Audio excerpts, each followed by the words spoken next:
আমরা দেখতে পাচ্ছি নতুন ভাবে তারা আবার পুনরায় কোটাকে পুনর্বহালের মাধ্যমে যে বৈষম্যের বিরুদ্ধে আমাদের শহীদরা রক্ত দিয়েছে, জীবন দিয়েছে, সেই বৈষম্যকে তারা আবার নতুন ভাবে জাগরণের চেষ্টা করছে। তাকে পুরোপুরি বিলুপ্তির মাধ্যমে একটি লুপ হল রেখে দেওয়া হয়েছিল, যে লুপ হলটি শেখ হাসিনা 2024 সালে আবার পুনরায় চালুর চেষ্টা করে। তারই প্রেক্ষিতে আমরা 2024-এ কোটা সংস্কার থেকে রাষ্ট্র সংস্কার আমরা রূপান্তর করি। এই রাষ্ট্র সংস্কারে যারা জুলাই গণ অভ্যুত্থানে রাজপথে থেকে পুলিশ, সেনাবাহিনী এবং অন্যান্য আওয়ামী সন্ত্রাসীদের গুলিতে নিহত এবং পঙ্গুত্ব বরণ করেছে, তাদের বিষয়ে রাষ্ট্র থেকে এখনো সম্পূর্ণ কোনো ফয়সালা আমরা দেখতে পাইনি।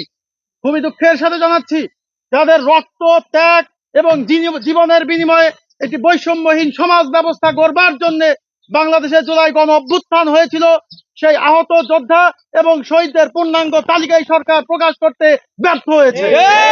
আমরা ঘৃণার সাথে এই সরকারের আমরা দেখতে পাচ্ছি যে প্রথম এবং প্রধান উদ্দেশ্য ছিল, এই সরকার যখন ক্ষমতা গ্রহণ করে তাদের প্রধান দায়িত্ব ছিল আমাদের শহীদদের সম্পূর্ণ তালিকা প্রকাশ করা, আহতদের চিকিৎসা সম্পূর্ণ করা এবং আহতদের একটি সম্পূর্ণ তালিকা প্রকাশের মাধ্যমে আমাদের তাদের পুনর্বাসনের দিকে অগ্রসর হওয়া। কিন্তু এই সরকার কাজের কাজ না করে দুনিয়ার যত আকাজ এবং অকাজগুলো তারা খুব ভালোভাবে করছে।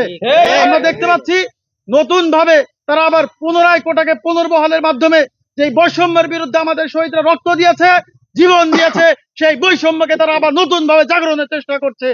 বাংলাদেশ ছাত্র অধিকার পরিষদ 2018 সালে কোটা সংস্কার আন্দোলন করেছিল, 24-এর সামনে থেকে রাজপথে নেতৃত্ব দিয়েছিল, তার ওই প্রেক্ষিতে পুনরায় কোটা যখন পুনর্বহালের কথা তারা বলছে, সবার প্রথম বাংলাদেশ ছাত্র অধিকার পরিষদ তার সম্পূর্ণ প্রত্যাখ্যান করে প্রতিবাদ জানাচ্ছে।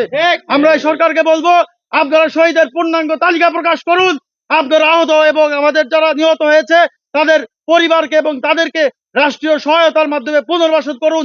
যে এই জুলাই ফাউন্ডেশন আপনারা করেছেন, সেখানে আমরা অভিযোগ পাই সেখানে আহতরা আসলে পর্যাপ্ত তাদেরকে সেইভাবে ব্যবস্থা করা হয় না, তাদের চিকিৎসার ব্যবস্থা করা হয় না।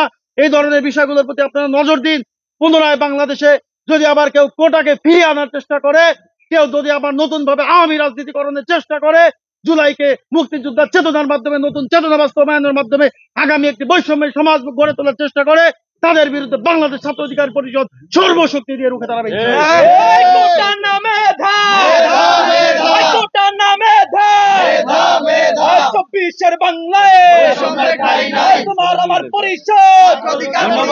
বাংলাদেশের ভবিষ্যৎ।